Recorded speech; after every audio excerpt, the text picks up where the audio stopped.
أعوذ بالله من الشيطان الرجيم بسم الله الرحمن الرحيم الحمد لله رب العالمين اللهم صل على سيدنا محمد وعلى آل سيدنا محمد وبارك وسلم الحمد لله الحمد لله யா அல்லாஹ் ரஹ்மானே, கடினமெல்லாம் கடினமில்லை யா அல்லாஹ் நீ அருளும் போது, எந்த சுலபமுமே சுலபம் இல்லை யா அல்லாஹ் நீ அருளாத போது எங்கள் கடினங்களை சுலபமாக்கி தந்தருள்வாய் அல்லாஹ். நாங்கள் மடியும் முன்னே பாவம் அனைத்தும் தீர்த்தருள்வாய் அல்லாஹ். தூய்மையெல்லாம் தூய்மை இல்லை உன்னை நோக்கும் போது, எந்த தாய்மையுமே தாய்மை இல்லை உன் அன்பை காணும் போது. சிறு பறவை இறகை விரித்து பறக்க அருளிய ரஹ்மானே, ஈருலகில் நாங்கள் வெற்றி அடைய அருள்வாய் ரஹ்மானே. உயிரை போல மறை தந்து வழியை சொன்னோனே, பயிரை போல மனதில் மறையை வளர்க்கச் சொன்னோனே, உன் ஆற்றலினால் உள்ளம் மறையை ஏற்கச் செய்வாயே. உன் வல்லமையால் உடல் அந்த மறைவரை வழியில், அந்த அருள் மறை வழியில், திருக்குரான் வழியில் நடக்கச் செய்வாயே. ஆமீன் யா ரப்பல் ஆலமீன். அல்ஹம்துலில்லாஹ்.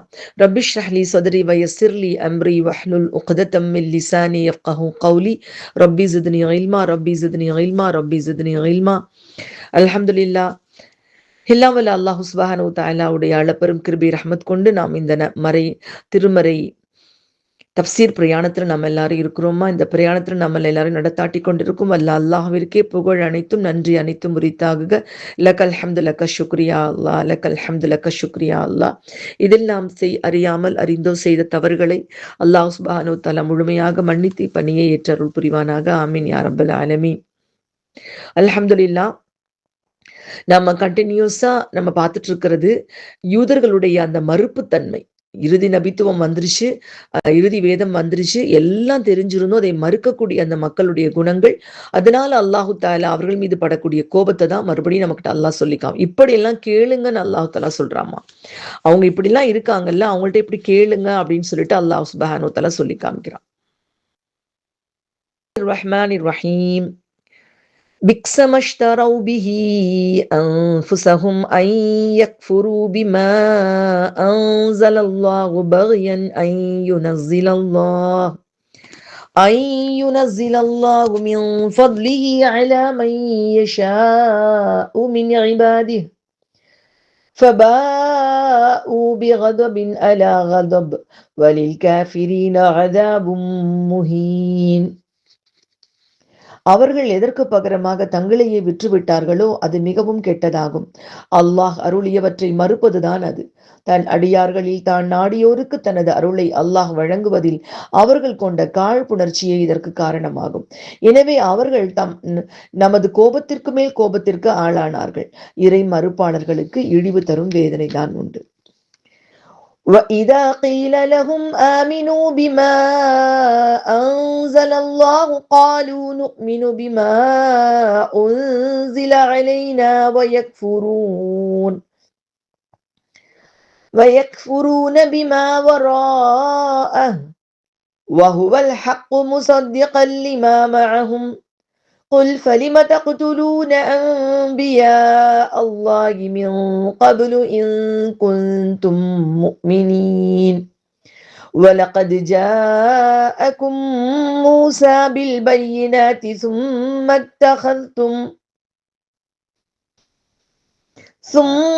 اتَّخَذْتُمُ الْعِجْلَ مِنْ بَعْدِهِ وَأَنْتُمْ ظَالِمُونَ. அல்லாஹ் அருளிய வேதத்தை நம்புங்கள் என அவர்களிடம் சொல்லப்பட்டால் எங்களுக்கு அருளப்பட்டதையே நம்புவோம் என்று அவர்கள் கூறுகின்றார்கள். அதற்கு பிறகுள்ள இதனை மறுக்கின்றார்கள். ஆனால் இது உண்மையான வேதமாகும். அவர்களிடம் உள்ள வேதத்தை இது உண்மையாக்கவும் செய்கிறது. நீங்கள் உங்களுக்கு அருளப்பட்டதை உண்மையாகவே நம்பிக்கை கொண்டவர்களாயின் அல்லாஹ்வின் தூதர்களை இதற்கு முன் ஏன் கொலை செய்தீர்கள் என்று நபியே நீர் கேட்பீராக. மூசா தெளிவான சான்றுகளோடு மக்களிடம் வந்தார். அவருக்கு பின்னால் நீங்கள் அநீதி இழைத்தவர்களாக காளை கன்றை கடவுளாக ஆக்கி கொண்டீர்கள். மறுக்கிறேன் இறுதி தூதுத்துவத்தை நம்ப மாட்டோம், நாங்க தான் நேர்வழியில இருக்கிறோம் அப்படின்னு சொன்ன மக்களுக்கு அல்லாஹ் சுப்ஹானஹு வ தஆலா சொல்லி காமிக்கிறாமா ரப்புல் ஆலமீன், இப்படி எல்லாம் நீங்க கேளுங்க நபியே, இப்படி எல்லாம் நீங்க கேளுங்க, அவங்க கிட்ட கேளுங்க. நீங்க ஏன் அப்ப இதெல்லாம் பண்ணுனீங்க? நீங்க எல்லாம் தெரிஞ்சுதானே நீங்க முன்கூட்டி வந்த வேதங்களுக்கு மட்டும் நீங்க என்ன மதிப்பு கொடுத்தீங்க? நபிமார்களை எதுக்காக நீங்க கொலை செஞ்சீங்க? இப்படி அல்லாஹு தஆலா தொடர்ந்து அல்லாஹு தஆலா கேட்க சொல்றாங்க. அவங்க யாரு, எந்த நபி வருவாங்க அப்படின்னு சொன்னப்ப பாதி பேரை கொலை பண்ணாங்க, பாதி பேரை பொய்யாக்குனாங்க. அப்போ எது வந்தாலும் இப்படிதானே அவங்க செஞ்சுட்டு இருந்தாங்க அப்படின்னு கேட்க சொன்ன அல்லாஹு தாலா, இன்னும் அல்லாஹு தாலா அந்த காழ்ப்புணர்ச்சியை வெளிப்படுத்துறாமா. பிக்ஸ மஷ்தாராவு பிஹி. பிக்ஸ அப்படின்னாலே ரொம்ப கெட்டதுன்னு அர்த்தமா. இதுக்கு நேர் ஆப்போசிட் நியாம. பிக்சர் ரஜுல்னா மனிதர்களில் கெட்டவர், நியாமர் ரஜுல்னா மனிதர்களின் நல்லவர். அந்த பிக்ஸன ரொம்ப கெட்டது எதுன்னா மஷ்தாராவு பிஹி அன்ஃபுஸஹும், அதாவது தங்களுடைய அந்த எது அல்லாஹு தஆலா கொடுத்த நேர்வழியா அதை ஏற்றுக்கொள்வதற்கு பதிலாக தங்களையே விற்று விட்டார்கள். அந்த பெருமையின் காரணமாக, அகங்காரத்தின் காரணமாக தங்களையே விற்றுவிடக்கூடிய மக்களாக அவங்க இருந்தாங்க. இங்க இப்னு கசீர் ஆசிரியர் சொல்றாங்கம்மா, இறுதி தூதர் முஹம்மது ஸல்லல்லாஹு அலைஹி வஸல்லம் அவர்கள் மீது கொண்ட அந்த காழ்ப்புணர்ச்சினாலதான் அவங்க ஏத்துக்கொள்ள மறுத்துட்டாங்க. அவங்க எதுக்கு பதிலா தங்களையே விற்று கொண்டார்களோ, ஏன்னா தங்களையே விற்று கொண்ட மாதிரிதான் இந்த காழ்ப்புணர்ச்சினால ஒரு பெரிய உண்மையை அவங்க மறுக்கிறாங்க. அவங்க இது அந்த மாதிரி வித்து அவங்க எதை வாங்கி கொண்டார்களோ அது ரொம்ப ரொம்ப கெட்டதுன்னு அல்லாஹு தஆலா எச்சரிக்கிறாமா. சுத்தி ரஹ்மத்துல்லாஹி அலைஹி அவங்க சொல்றாங்க, எதை தங்களையே விற்று எதை விலைக்கு வாங்கிக்கிட்டா அது ரொம்ப ரொம்ப கெட்டது. அதாவது இதுக்கு பதில் அது அவங்களுக்கு என்ன கிடைச்சிச்சுன்னு சொன்னா, அவங்க ஒண்ணு திருப்திப்பட்டுக்கிட்டாங்க. என்னன்னு, நம்ம நம்மளுடைய வேதத்தை காப்பாத்திட்டோம், நம்ம விஷயத்துல ஸ்ட்ராங்கா இருந்துட்டோம் அப்படின்னு சொல்றாங்க. இறுதி தூதர் வந்துட்டாங்களே அப்படின்னு சொல்லிட்டு உடனடியாக அவங்கதான் ஃபர்ஸ்ட் வந்திருக்கணும். அவங்க தானே எதிர்பார்த்துட்டு இருந்தாங்கம்மா. நாங்க உதவி செய்யறோம், நாங்க அவங்களுக்கு ஒத்தாசை பண்றோம். ஏன்னா அல்லாஹு தஆலா தெளிவா சொல்லியிருக்கான், 4 கடமைகள் நபிக்கு செய்ய வேண்டிய கடமைகள். ஆமினு பிஹி வ அஸ்ஸருஹு வ நஸருஹு வ தபஉன் நூரல்லதி உன்ஸில மஅஹு. அவரை நம்பணும், அவங்கள வலுப்படுத்தணும், அவங்களுக்கு உதவி செய்யணும், அவங்களோட இறங்கின ஒளியை நம்ம நம்பணும். இது நமக்கு அல்லாஹ் நம்ம நபிக்கும் நமக்கு உள்ள ரிலேஷன்ஷிப், இந்த கடமையை அல்லாஹ் உணர்த்துறான். நம்ம என்ன செய்யணும், அவங்களுக்கு என்ன கடமைகள் செய்யணும்னு சொல்லிட்டு. அந்த வகையிலமா இதுல எந்த கடமையுமே அவங்க நிறைவேற்றலாம். அவங்க முழுக்க முழுக்க மறுத்தாங்க. அவங்களுக்கு அவங்கதான் ஒத்தாசை பண்ணிருக்கணும். அவங்கதான் தீனை கொண்டு போய் ஒரு கடைக்கோடி மக்கள் வரைக்கும் கொண்டு போய் சேர்க்கக்கூடிய மிஷன் அவங்களோட மிஷன். அவங்களுக்கு அல்லாஹ் கொடுத்த மிஷன். கும் ஃபஅன்ஸிர் அப்படின்னு அல்லாஹ் எழுப்பி கொடுத்த ஒரு மிஷன், ஒரு பொறுப்பு. அந்த பொறுப்பை நிறைவேற்றுறதுக்கு ஃபர்ஸ்ட் அவங்களாம் ஹெல்ப் பண்ணிருக்கணும். ஆனா அவங்க அதை ஹெல்ப் பண்ணல. அதை மறுக்கக்கூடிய அளவுக்கே அவங்க போனாங்கல்ல, அதுதான் அது பெரிய தீமைன்னு இங்க அவங்க சுத்தி ரஹ்மத்துல்லாஹி அலைஹி அவங்க சொல்லி காமிக்கிறாங்கம்மா. இதுக்கு எதனால அவங்க இப்படி பண்ணாங்கன்னு சொன்னா அதையும் காரணத்தை அல்லாஹ் இவ்வளவு தெளிவா சொல்றாமா. அல்லாஹ் சொல்றான், ஐ யக்ஃபுரு பிமா அன்ஸலல்லாஹு. அல்லாஹு தஆலா என்ன கொடுத்தானோ அதை அவங்க மறுத்தாங்க. பகியன். இந்த பகியன்கிற வார்த்தையே எப்படிப்பட்ட ஒரு வார்த்தைன்னு பாருங்கம்மா. வே டு டாமினேட், அதாவது நம்ம ஒருத்தரை டாமினேட் பண்றதுக்கு, ஒருத்தரை தாழ்த்தி நான் தான் பெரிய ஆளு, சுப்பீரியாரிட்டி, நான் தான் பெருசு அப்படின்னு சொல்றதுக்காக பண்ணக்கூடிய பாவங்கள். என்னை விட என்ன தட்டினா ஆள் கிடையாது, நான் பெரிய ஆளு அப்படின்னு சொல்லி பண்ணக்கூடிய விஷயங்கள்மா. இது இந்த பகியனுக்கு இஸ்ரார் அஹமது ஹசரத் அவங்க சொல்றாங்கம்மா, அவங்க இந்த பகியன் அப்படிங்கிறதுக்கு அர்த்தம் தீன்ல செய்யக்கூடிய தவறுகள். மார்க்கத்துல அவங்க தப்பு பண்றாங்க, பெருமைக்காக என்ன பண்றாங்க, மார்க்கத்திலேயே அவங்க தப்பு பண்றாங்க. அதனாலதான் அல்லாஹு தஆலா என்ன பண்ணிட்டான்னா, அல்லாஹ் தான் நாடுறவங்களுக்கு நன்மைவே தான் நாடி அந்த சமுதாயத்தை விட்டு அல்லாஹ் சுத்தமா எல்லாத்தையும் ஒழிச்சு கட்டி பனி இஸ்மாயில்களுக்கு அல்லாஹு தஆலா எல்லாத்தையும் மாத்தியே விட்டுட்டாமா. பிமா அன்ஸல் அல்லாஹு தஆலா என்ன இறக்குனானோ அந்த மறுக்கிறாங்க. பகியன் ஒரு தாங்க தான் டாமினேட்டா இருக்கணும், பெருசா இருக்கணும் அப்படிங்கிற அகங்காரத்தினால ஐயு நஸ்ஸிலல்லாஹு மின் ஃபத்லிஹி அலா மை யஷா. தன் அடியார்கள்ல தான் நாடியவர்களுக்கு அல்லாஹு தஆலா கொடுக்கக்கூடியதுல அல்லாஹ் நாடி முஹம்மது ஸல்லல்லாஹு அலைஹி வஸல்லம் அவங்களுக்கு கொடுத்துட்டாங்க. மின் இபாதி, தன் அடியார்கள்ல அல்லாஹு தஆலா மை யஷா, தான் நாடியவர்கள் மீது மின் ஃபத்லி, தன்னுடைய சிறப்பு அல்லாஹு தஆலா கொடுக்கிறார். இதுல அவங்களுக்கு பெரிய பொறாமை ஏற்பட்டுருச்சு. இந்த பொறாமை தான் இதுக்கு காரணம். இது அல்லாஹ்வுடைய உரிமைமா, அவன் நாடினவங்களுக்கு கொடுப்பான். அது நபித்துவம்லாம் முடிவு செய்யப்பட்டது. முஹம்மது ஸல்லல்லாஹு அலைஹி வஸல்லம் அவர்களுடைய அல்லாஹு தஆலா நபியாக எல்லா நபிமார்களிடமும் அறிமுகப்படுத்தி அவர்களிடம் உறுதிமொழி வாங்கினதையெல்லாம் குர்ஆன்ல அல்லாஹ் சொல்றான். பின்னாடி நம்ம பார்ப்போம்மா. ஆலமுல் அர்வாஹ்ல மீசாக்குடைய நாள்லயே எல்லா உறுதிமொழி வாங்கியாச்சு. அப்படிப்பட்ட ஒரு நபித்துவத்தை அவங்க மறுக்கிறாங்க. ஏன்னா அதுக்கு காரணம் எப்படி அவங்க யூதர்கள்ல வராம அரபுகள்ல வந்தாங்க அப்படிங்கிற காழ்ப்புணர்ச்சி, பெருமை. அதுக்கு என்ன அல்லாஹ் தண்டனை கொடுக்கிறான்னு பாருங்கம்மா. அல்லாஹ் சொல்றான் ஃபபாஉ அப்படின்னா என்னன்னு சொல்றாங்கம்மா. எபு டு ரிட்டன் கேரிங் சம்திங், அதாவது என்னன்னா ஏதோ ஒரு சுமையை சுமந்துக்கிட்டு சுமக்குறாங்க அவங்க. பாவச்சுமை தான், வேற என்ன இருக்கும்? பாவச்சுமை, அழிவு சுமை, அது சுமக்குறாங்க. டு டிசர்வ் சம்திங், எதையோ ஒண்ணு அவங்க அந்த பாவத்துக்கு பதிலாக ஏதோ ஒண்ணு ஏத்துக்கொள்ள போறாங்க. என்ன ஏத்துக்கொள்ள போறாங்கன்னு நல்லா சொல்றான் பாருங்கம்மா. To come back burden with something, அதாவது இந்த பாவத்துக்கு பதிலாக ஒரு பெரிய சுமை வந்து அவங்களுடைய சுமத்தப்படுது. அது என்ன சுமைனா ரெண்டு தடவை அந்த அல்லாஹ் இந்த வார்த்தையை சொல்றான். அதுக்கு அல்லாஹு தாலா ஆளானார்கள். அவர்கள் என்ன ஆளானார்கள்? கோபத்துக்கு மேல கோபத்திற்கு ஆளானார்கள். ஏன் இங்க அல்லாஹ் கோபத்துக்கு மேல் கோபம்னு ரெண்டு தடவை சொல்றான் அப்படின்னு சொல்லிட்டு அதற்காக விளக்கமாக தப்சீர் ஆசிரியர்கள் சொல்றாங்க பாருங்கம்மா. இங்க வந்து இந்த பா உ அப்படிங்கிற சொல்லுக்கு வந்து நம்ம தப்சீர் ஆசிரியரும் அதான் சொல்றாங்க, உரியவர்கள், அந்த அதாவது அல்லாஹ்வுடைய கோபத்துக்கு தகுதியானவர்களாக, கோபத்தை சுமந்து கொள்ளக்கூடியவர்களாக அந்த நிலையில அவங்க நிலைச்சு போயிட்டாங்க. அபுல் அலியா ரஹமத்துல்லாஹி அலைஹி அவங்க சொல்றாங்க, இதுக்கு என்னக்கா ஏன் ரெண்டு தடவை அல்லாஹ் கோபம் கோபம்ங்கிற வார்த்தையை உபயோகப்படுத்துறான்னா, இதுக்கு முன்னாடி அவங்க இஞ்சில் வேதத்தை மறுத்தாங்க, ஈசா நபியுடைய இஞ்சில் வேதத்தை மறுத்தாங்க, அதனால முதல் கோபம். இரண்டாவது இறுதி வேதமான குர்ஆனை மறுக்கிறாங்க, அப்ப இரண்டாவது கோபம். அதனாலதான் அல்லாஹு தஆலா கலபுன் அலா கதப் ரெண்டு தடவை சொல்றான், அலா கதபின் அலா கதப். அதாவது ரெண்டு தடவை கோபம்னு சொல்லுவதற்கான காரணம் ரெண்டு வேதத்தையும் அவங்க மறுத்துட்டாங்க. சுத்தி ரஹ்மத்துல்லாஹி அலைஹி அவங்க சொல்றாங்க ரெண்டு முறை கோபம்னு சொல்றதுக்கு இது காரணமா சொல்றாங்க. முதலாவது கோபம் வந்து அவங்க வந்து காளை கன்றை வழிபட்ட பொழுது, அவங்க நபி மூசா அலைஹிஸ்ஸலாம் அவங்க வேதம் வாங்கி வர போன அந்த காலகட்டத்துல அவங்க மிக மோசமான ஷிர்கு, இணை வைக்கக்கூடிய அந்த பழக்கத்தை அவங்க செஞ்சாங்க பாத்தீங்களா, தவறு செஞ்சாங்கல்ல, அதுக்குதான் முதல் கோபம். இரண்டாவது கோபம், எந்த இறுதி நபி வருவாங்கன்னு எதிர்பார்த்திருந்தாங்களோ அந்த முஹம்மது ஸல்லல்லாஹு அலைஹி வஸல்லம் அவர்கள் வந்த பொழுது அவர்கள் மறுத்ததுனால இரண்டாவது கோபத்திற்கும் அவர்கள் ஆளாகிவிட்டார்கள். அடுத்தது அல்லாஹ் சுப்ஹானஹு வ தஆலா சொல்லி காமிக்கிறாமா, இன்னும் சொல்றான் பாருங்க, வலில் காஃபிரீன அஸாபும் முஹீன். அஸாபும் முஹீன், இஹானத். இஹானத்னா என்ன தெரியுமாமா? அல்லாஹ் அக்பர். இந்த இடத்துல வந்து மிக இழிவு, மிக மோசமான ஒரு இழிவு. இந்த மோசமான இழிவு எப்படிப்பட்டது அப்படிங்கிறதையுமே தஃப்சீர் ஆசிரியர் எடுத்து காட்டுறாங்கம்மா. கேட்கிறப்பவே நடுக்கமா இருக்கு பாருங்க. அல்லாஹ் குர்ஆன்ல சொல்றான், இன்னல்லதீன தக்பீரூன இன்னல்லதீன யஸ்தக்பிரூன அன் இபாததி சயதுகுலூன ஜஹன்னம தாஹிரீன். அதாவது அல்லாஹ் சொல்ற, என்னை வழிபடாமல் பெருமை அடிப்போர் இழிந்தவர்களாக நரகத்தில் நுழைவார்கள். அதாவது அற்பமானவர்களாக, சிறுமை அடைந்தவர்களாக, தாழ்ந்தவர்களாக நரகத்தில் நுழைவார்கள். நபி ஸல்லல்லாஹு அலைஹி வஸல்லம் அவங்க சொல்றாங்கம்மா, உலகத்துல யாரு பெருமை கொண்டிருக்காங்களோ, அகந்தை கொண்டிருக்கிறார்களோ, மறுமையில் அவர்கள் அளவில் சிறிய சிற்றெரும்புகளை போன்ற மனித தோற்றத்தில் எழுப்பப்படுவார்கள். குட்டி குட்டி சித்தெரும்பு இருக்கு பாத்தீங்களாமா, அந்த தோற்றத்தை எழுப்பப்படுவாங்களாம். அற்பமான அனைத்து பொருட்களுமே அளவில் அவர்களை விட பெரியவையாக இருக்கும்.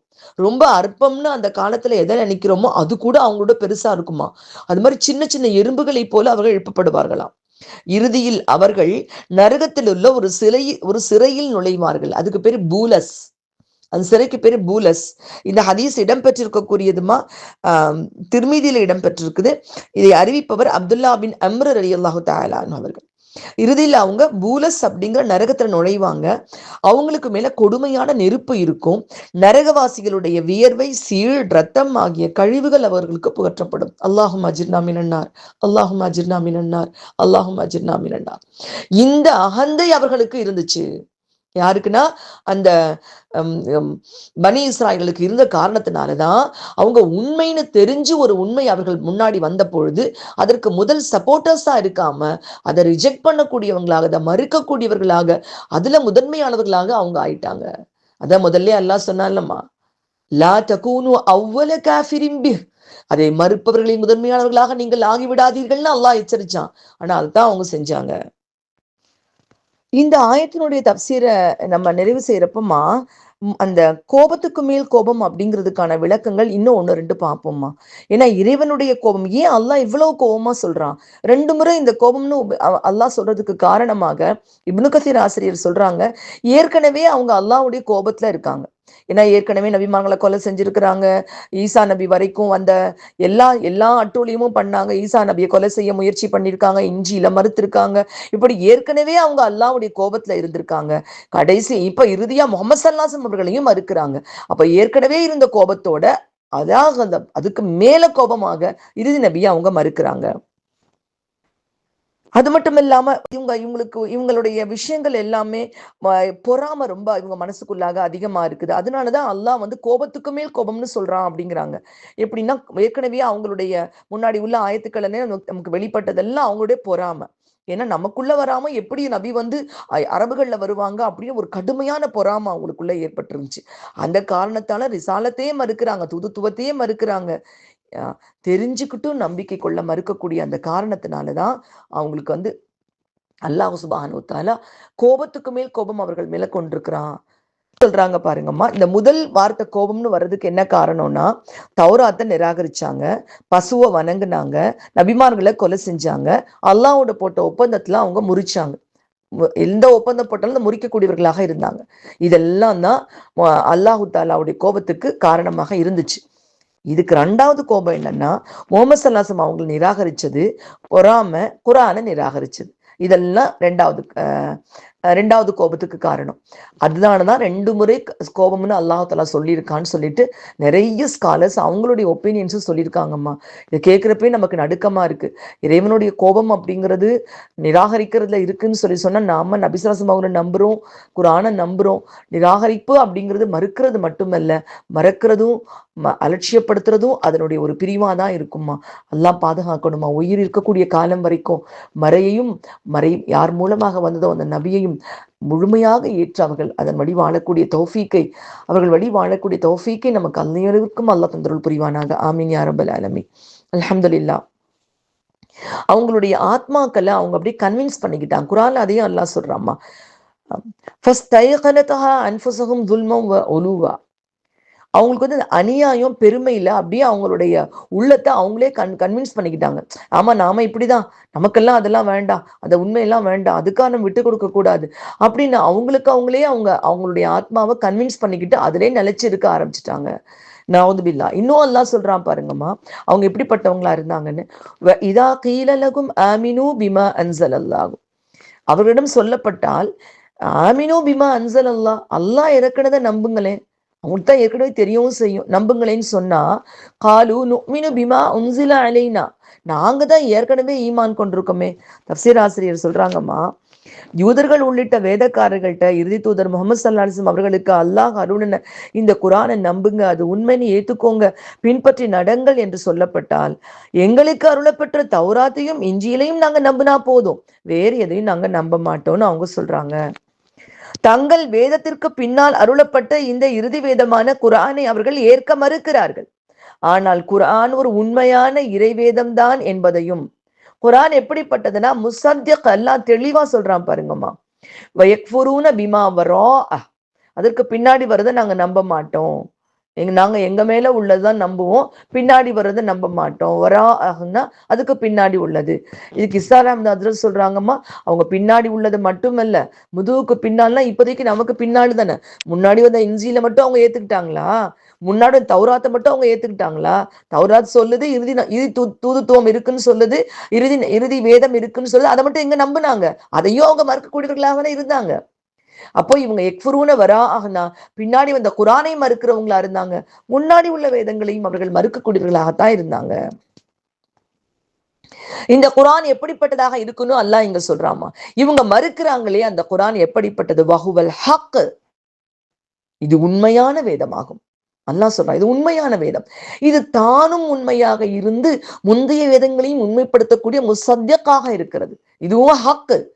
இத குர்ஆனை படிக்கிறப்ப நம்ம இஸ்லாமியர்கள், நம்ம உம்மத்தி முஹம்மதியா நம்புறோம், தௌராத் உண்மைன்னு நம்புறோம், இன்ஜீல் உண்மைன்னு நம்புறோம், ஜபூர் உண்மைன்னு நம்புறோம். அப்ப முந்தி இருக்கக்கூடிய வேதங்களை பொய்ன்னு சொல்லி கொடுக்கல குர்ஆன், முந்தி இருக்க வேதங்களையும் உண்மைப்படுத்தக்கூடியதாக இந்த குர்ஆன் வந்திருக்கு. இப்ப முதல்ல அவங்களையா சப்போர்ட் பண்ணணுமா? சப்போர்ட் பண்ணக்கூடியவங்களே என்ன பண்றாங்க? அரகன்ஸ்னால, பெருமைனால, அகங்காரத்தினால மறுக்க ஆரம்பிக்கிறாங்க. ஜவாஹிருல் குர்ஆன் தஃப்சீர்ல வருதுமா, அதாவது அவங்க எந்த அளவுக்கு இந்த இறுதி தூதரை எதிர்பார்த்திருந்தாங்கன்னு சொல்லிட்டு பைபிள்ல வருதான். யோவான் சுவிசேஷத்துல காணப்படக்கூடிய ஒரு நிகழ்ச்சியை சொல்லி காமிக்கிறாங்க. யோவான் வெளிவந்த பொழுது அவர் யார் என்று தெரிந்து கொள்வதற்காக ஒரு குருவையும், அந்த குருங்கிறது ஒரு குருவையும் லேவியரையும் அப்படின்னு சொல்றாங்கம்மா. ஒரு குருவையும் ஒரு லேவியரையும் ஜெருசலத்திற்கு யூதர்கள் அனுப்பி வைத்தார்கள். லாவா பின் யாக்கூபின் வழித்தோன்றர்களுக்கு தான் லேவின்னு சொல்றதா. லாவா பின் யாக்கூப் அப்படின்னா யாருன்னா யாக்கூப் நபியுடைய புள்ள லாவா. அவங்களுடைய வழித்தோன்றர்களுக்கு லேவிகள்னு சொல்றது. இவங்க தான் யூத மதகுருக்களாக இருந்திருக்காங்க. இவங்களை வந்து அனுப்பி வைக்கிறாங்க. எங்கன்னு சொன்னா அவங்கள போய் பார்த்துட்டு வாங்க அப்படின்னு சொல்லிட்டு அனுப்பி வைக்கிறாங்க. அவங்க வந்து ஜெருசலத்துக்கு போறாங்க. அவங்க யோவானை சந்திச்சு நீங்க இயேசுவா அப்படின்னு கேக்குறாங்க. அதுக்கு அவர் இல்ல அப்படிங்கிறாங்க. நீங்க எலியாவா அப்படின்னு சொல்லிட்டு கேக்குறாங்க. அதுக்கு அவங்க இல்ல நான் எலியாவும் இல்ல அப்படின்னு சொல்றாங்க. அப்படின்னா நீங்க எதிர்பார்க்கக்கூடிய தீர்க்கதரிசியானவரா அப்படின்னு கேட்டிருக்காங்க. அதுக்கும் அவங்க இல்லைன்னு சொல்லிட்டாங்க. அப்ப கடைசி காலத்துல ஒரு நபியுடைய வருகையை யூதர்கள் ரொம்ப ஆவலோட எதிர்பார்த்துட்டு இருந்தாங்க. யார் வந்தாலும் அதை பற்றி விசாரித்து கொண்டிருக்கக்கூடிய மக்களாக அவங்க இருந்திருக்காங்க அப்படிங்கிறதுக்கு இந்த ஒரு பைபிள்லயே இதுக்கான சான்று இருக்குன்னு சொல்லிட்டு அவர் இதை பதிவு பண்றாங்கம்மா. அதாவது இங்க யோவான் அப்படின்னு சொல்லிட்டு யாரு அவங்க சொல்றாங்கன்னா யஹ்யா அலைஹிஸ்ஸலாம். யஹ்யா அலைஹிஸ்ஸலாம் வந்தப்போ அப்படி எல்லாரையும் அனுப்பி விசாரிக்க சொல்லியிருக்காங்க. இறுதி நபி அவங்களா இருப்பாங்களோ அப்படின்னு சொல்லிட்டு. அப்போ இவ்வளவு தூரம் அவங்க வந்து ரொம்ப ஆர்வமா எதிர்பார்த்திருந்த ஒரு நபி வந்தப்போ அவங்க மறுக்கக்கூடியவர்களாக இருந்திருந்தாங்க. நபியை மட்டும் இல்ல, அவங்களோடு வந்த இறைவனுடைய வார்த்தையும் மறுக்கக்கூடியவர்களாக இருந்திருக்காங்க. இந்த குரானை வந்து இவங்க வந்து மறுக்கிறாங்களே, இது எப்படிப்பட்டதுன்னு சொல்றாங்க பாருங்கம்மா. திருக்குரான் சத்தியமான வேதம், அதுவே ஹக்கு. தகுந்த காரணமின்றி இவங்க மறுக்கிறதை ஏற்றுக்கொள்ள முடியாது. ஒன்னாவது, இது யூதர்களோட செஞ்ச பெரிய தப்பு. ரெண்டாவது, திருக்குர்ஆன் யூதர்களுடைய வேதமான தௌராத்தையும் உண்மைப்படுத்தக்கூடியதாக இருக்கு. அப்படிப்பட்ட ஒரு உயர்வான வேதமாக இருக்கு. திருக்குர்ஆனை இவங்க மறுக்கிறாங்கன்னு சொன்னா அதன் மூலமாக அது எதை மெய்ப்பைக்குதோ அந்த தௌராத்தையும் அவங்க மறுக்கிறாங்கன்னு அர்த்தம். ஏன்னா தௌராத் உண்மைன்னு குரான் சொல்றப்ப குரானை மறுக்கிறாங்கன்னு சொன்னா அவங்க தௌராத்திலையும் இறுதி வேதம் பத்தி வந்திருக்குது, இறுதி நபி பத்தி வந்திருக்கு இல்லம்மா. அப்ப அதையும் அவங்க மறுக்கிறாங்கன்னு அர்த்தம். மூணாவது என்னன்னா, தங்களுடைய வேதமான தௌராத்தை யூதர்கள் நம்பிக்கை கொண்டிருப்பது உண்மையா இருந்தா தௌராத்தை போதிக்க வந்திருக்க இறை தூதர்களை எல்லாம் அவங்க மதிச்சு போற்றி இருந்திருக்கணும், நல்லபடியா வச்சிருந்திருக்கணும். ஆனா என்ன பண்ணுனாங்க? அல்லாஹ் அதான் கேட்க சொல்றாமா. குல் நபியே நீர் கூறுவீராக, கேட்பீராக, ஃபலிம தக்துலூன் எதுக்காக நீங்க கொன்னீங்க? அம்பியா அல்லாஹ் நபிமார்கள். போன தடவை நான் சொல்லியிருக்கேன் பார்த்தீங்களாமா, எங்கெல்லாம் கொலை செய்யப்பட்டார்கள்னு வருமோ அங்க அன்பியாங்கிற வார்த்தை தான் வரும், ரசூல்ங்கிற வார்த்தை வராது. இங்கேயும் நீங்க அதை நோட் பண்ணிக்கோங்கம்மா. அன்பியா அல்லாஹி நபிமார்களே, அல்லாஹ்வுடைய நபிமார்களே, மின் கபுலு இதற்கு முன்பதாக, இன் குன்தும் முஃமினீன் நீங்க ரொம்ப ஈமான் கொண்டவர்களாக இருந்தா இதுக்கு முன்னாடி வந்த நபிமார்கள் எல்லாம் நீங்க எதுக்காக நீங்க கொலை பண்ணீங்க? அல்லாஹு தஆலா கேட்கிறான், கொஸ்டின் பண்றான் அல்லாஹு தஆலா. எதுக்காக நீங்க கொலை பண்ணீங்க?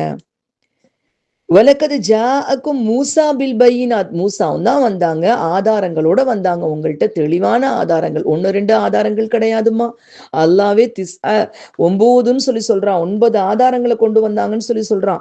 இது 9க்கும் கைத்த அந்த பாம்பாக மாறின தடி, அக்குள்ள வச்சு எடுத்தா பிரகாசமாகக்கூடிய கை, அந்த காலத்துல அவங்களுக்கு அந்த அல்லாஹு தாலா நபி அவங்க மறுத்த பொழுது அந்த நாட்டு மக்களுக்கு ஏற்பட்ட பெரும் பஞ்சம், அவங்களுடைய விளைச்சல்கள் ஏற்பட்ட குறைவு, பயங்கரமான வெள்ளம், வெட்டுக்கிளிகள், பேன், தவளை, தண்ணி ரத்தமாக மாறினது.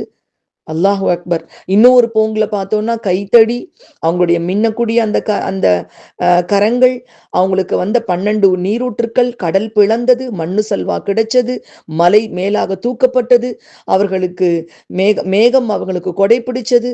இப்படி எத்தனை விதமான அற்புதங்கள்மா. எப்படி எந்த பார்வையில பார்த்தாலும் இவ்வளவு அற்புதங்கள், இவ்வளவு தெளிவான சான்றுகளை அவங்க கொண்டு வந்த பின்னாடியும் அந்த மக்கள் என்ன செஞ்சாங்க? சிற்கு வைக்கிறது ஒரு பெரிய பாவம் அப்படிங்கிறது தெரிஞ்சு கூட காளை கன்றை அல்லாஹ் சொல்றான் அந்த இடத்துல பாருங்க. வலக்கது ஜாஅக்கும் மூசா பில் பையினாத் தெளிவான சான்றுகளோடு மூசா உங்களிடம் வந்தார். என்ன பண்ணுனீங்க? சும்ம தஹதுமுல் ஐஜில் காளை கன்றை நீங்க தேர்ந்தெடுத்துட்டீங்க வணங்குறதுக்காக. மிம்பாதி அவருக்கு பின்னாடி, அவருக்கு போனவுடன் அங்க பக்கம் போனதுக்கு அப்புறம் அதுக்கு பின்னாடி கூட என்ன பண்ணீங்க? நீங்க காளை கன்றை எடுத்துக்கிட்டீங்களே. அன்தும் ஜாலிமூன் அநீதி இழைத்தவர்களாக, நீங்க அநீதி இழைத்தவர்களாக அந்த காளை கன்றை வணங்கக்கூடிய நிலைமைக்கு நீங்க போயிட்டீங்களே அப்படின்னு அல்லாஹ் சுப்ஹானஹு தஆலா இங்க வந்து அவங்கள பார்த்து கேட்க சொல்றான். முன்னாடி எங்களுக்கு அருளப்பட்ட வேதங்களைத்தான் நம்புவோம் நீங்க சொல்றீங்களே, அது பொய். ஏன்னா அப்படி உண்மையா இருந்திருந்தா நீங்க அந்த நம்பிக்கையில இருக்கக்கூடிய இந்த பாவம் எல்லாம் நீங்க எதுக்கு பண்ணுனீங்க அப்படின்னு சொல்லிட்டு அவங்கள பார்த்து கேளுங்க அப்படின்னு சொல்லிட்டு அல்லாஹ் சுப்ஹானஹு தஆலா சொல்லி காமிக்கிறாமா. கசீர் ஆசிரியர் சொல்றாங்க, மூசாவுடைய சமுதாயத்தினர் அந்த மூசா நபி அலைஹிஸ்ஸலாம் போன பின்னாடி, அந்த வேதம் வாங்குறதுக்கு போன பின்னாடி, தங்களுடைய நகைகளால் காளை கன்று போன்ற ஒரு உருவத்தை செய்து அதை கடவுளாக ஆக்கி கொண்டார்கள். குர்ஆனுடைய வசனத்தை இங்க உதாரணமா எடுத்து காமிக்கிறாங்க. அநீதி இழைத்தவர்களா தெரிஞ்சு கொண்டே நவுது பில்லாஹி மின்கா, இவ்வளவு மோசமான ஒரு ஷிர்கியத்தை செய்யக்கூடியவர்களாக அவர்கள் ஆகிவிட்டார்கள். அதை தெரிஞ்சிட்டதுக்கு அப்புறம் அவங்க எப்படி துவா செஞ்சாங்க அப்படிங்கிறதையும் அல்லாஹ் சொல்லி காமிக்கிறாங்கம்மா. எங்களுக்கு இறைவன் எங்களுக்கு அருள் புரிந்து எங்களை மன்னிக்காவிட்டால் நாங்கள் இழப்புக்குரியவர்களாக ஆகிவிடுவோம் அப்படின்னு அவங்க சொன்னாங்க. அப்போ அவங்களுக்கு செஞ்சது பாவங்கிறது அவங்களுக்கு தெரிஞ்சிச்சு. அப்ப இந்த பாவம் எல்லாம் நீங்க எதுக்காக பண்ணாங்க அப்படின்னு அல்லாஹு தஆலா இங்க கேள்வி கேட்க சொல்றாமா. இப்னு ஜரீர் ரஹ்மத்துல்லாஹி அலைஹி அவங்க சொல்றாங்க, இந்த ஆயத்துக்கான பொருள் என்னன்னு சொல்றாங்கம்மா. இந்த ஆயத்துக்கு பொருள், முஹம்மதே, பனி இஸ்ராயலிடம் இருக்கக்கூடிய யூதர்களிடம் அல்லாஹ் அருளியதை நம்புங்கள் என்று நீங்கள் சொல்லும் பொழுது, எங்களுக்கு அருளப்பட்டதையே நம்புவோம் என்று அவர்கள் பதிலளித்தால் அவர்களிடம் நீங்க இப்படி கேளுங்க அப்படின்னு சொல்லிட்டு சொல்றாங்க. யூதர்களே, அல்லாஹ் அருளிய வேதத்தை உண்மையில் நீங்கள் நம்பினால், உங்களுக்கு நம்பிக்கை இருந்துச்சுன்னா அல்லாஹ்வுடைய தூதர்களை நீங்க ஏன் கொலை பண்ணீங்க? உங்களுக்கு அருளப்பட்ட வேதத்துல நபிமார்களை கொலை செய்யறது அல்லாஹ் தடை செஞ்சிருக்கிறது மட்டுமல்லாம அவங்கள பின்பற்றணும், அவங்கள உண்மையாளர்கள்னு ஏற்றுக்கொண்டு அவங்களுக்கு கட்டுப்படணும்னு அல்லாஹ் அவங்களுக்கு சொல்லியிருக்கான்ல. அப்ப ஏன் நீங்க அப்படி செய்யல அப்படின்னு கேளுங்க அப்படின்னு சொல்லிட்டு அல்லாஹ் சுப்ஹானஹு தஆலா சொல்லி காமிக்கிறாமா. இன்னும் வரக்கூடிய வசனங்கள்லையும் அவங்க எப்படி எல்லாம் மாறு செய்யறாங்க, அவங்களுடைய வார்த்தைகளால அவங்க எப்படி குஃப்ரியத் செஞ்சாங்க, அவங்க வார்த்தைகளால கூட எப்படி நபிமார்களுடைய அந்த போதனைகளுக்கு முற்றிலும் மாறு செய்யக்கூடியவர்களாக அந்த மக்கள் இருந்தாங்க. அல்லாஹு தஆலாவுடைய வாக்குறுதி கொடுக்கிற நேரத்துல கூட எவ்வளவு பெரிய நயவஞ்சக மக்களாக அவங்க இருந்தாங்க அப்படிங்கறதெல்லாம் பின்னாடி வரக்கூடிய வசனங்களையும் பார்ப்போம்மா. மறுபடியும் நான் நினைவு கூட்டுறேம்மா, இது எல்லாம் யாரோ ஒருத்தரை பத்தி புறம் பேசுறதுக்காக கிடையாது. அதை முதல்ல யோசிக்கணும். அந்த ஹக்குன்னு சொல்லக்கூடிய மிஸ்தாக்காக இருக்கக்கூடிய ஹக்கு, உண்மையான மிஸ்தாக்காக இருக்கக்கூடிய, உண்மையை திறக்கக்கூடிய சாவி, உண்மையின் ஆதாரமாக இருக்கக்கூடிய முசத்தியக், முந்திய வேதங்களை எல்லாம் உண்மைப்படுத்தக்கூடிய குர்ஆன் நம்ம கிட்ட எந்த மாதிரி ரிலேஷன்ஷிப்ல இருக்கு, எந்த உறவுல இருக்கு அப்படிங்கிறத யோசிச்சு பாக்குறப்போ மனசு ரொம்ப வேதனையாக இருக்குமா. அதாவது நம்மளும் அந்த குர்ஆனோட இருக்கக்கூடிய தொடர்புல ரொம்ப பலகீனமானவர்களாக இருக்கிறோம். குர்ஆன்ல ரப்பு நம்ம கிட்ட என்ன பேசுறான் அப்படிங்கிற விஷயங்கள் நம்மகிட்டையும் ரொம்ப விஷயங்கள் நம்மளை விட்டு தூரமாக இருக்கு. குர்ஆனை விட்டு தூரமான மக்களாக 89 இடத்துல யா ஐயுஹல்லதீன ஆமனூன்னு அல்லாஹ் குர்ஆன்ல கூப்பிடுறானே, என்ன கூப்பிடுறான், எதை சொல்ல வர்றான், என்னைக்காவது நம்ம யோசிச்சு பாக்குறோமாம்மா. அப்போ இதெல்லாம் நம்ம யாரோ ஒருத்தவங்களை சொல்ற மாதிரி இருக்கக்கூடாது.